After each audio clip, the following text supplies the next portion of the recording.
আসসালামু আলাইকুম গাইস, কেমন আছেন? আশা করি অনেক ভালো আছেন। আলহামদুলিল্লাহ আমরা অনেক ভালো আছি, কিন্তু সত্যি আজকে আমি ভালো নাই। কারণ আমার মা ফোন করেছিল আর মা বলল যে আমি মেডিকেলে ভর্তি আছি, তো তাড়াতাড়ি আর কি করা যায়, দেরি করে না করে।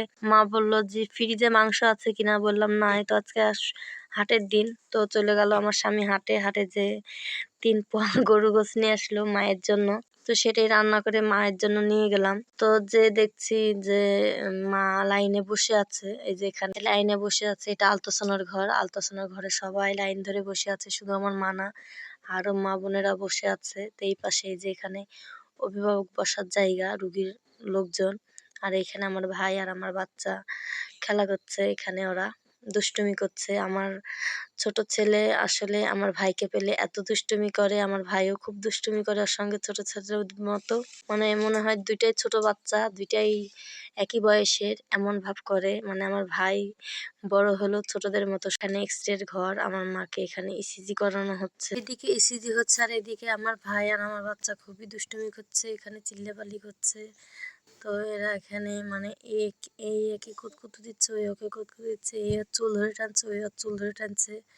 আর ওই যে পাশের লোকগুলো সব তাকায় তাকায় দেখছে। এখানে আমার বাচ্চা একসময় আমার ভাইয়ের গায়ে থুতু দিয়েছে, তো সেজন্য ওদের মানে মাঝে ফাইট চলছে।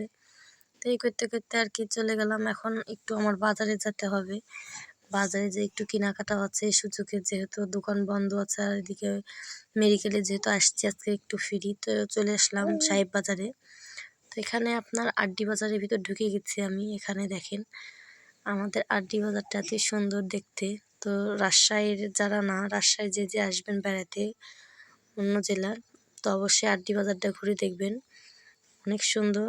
তো আড্ডি বাজারে যে সব কেনাকাটা করার পর আবার চলে আসলাম মেডিকেলে। তো ইসিজির করার পর এখন মেডিকেলে মায়েরা চলে আসছে। আসলে আমরা বাজার গেছিলাম, সেজন্য ইসিজির আর ইয়েটা দেখতে পারিনি, তো সরাসরি চলে আসলাম। তো দেখলাম যে আমার মা আসলে কোনো বেডে জায়গা পায়নি, একটা বারান্দায় জায়গা পেয়েছে। মানে এত রুগী বলার বাহির, এত রুগীর ভিতর আমার মা জায়গা পায়নি, একটা বারান্দার কোনারে জায়গা পেয়েছে। আর দেখেন সুন্দর হয়ে গেছে এদিকে।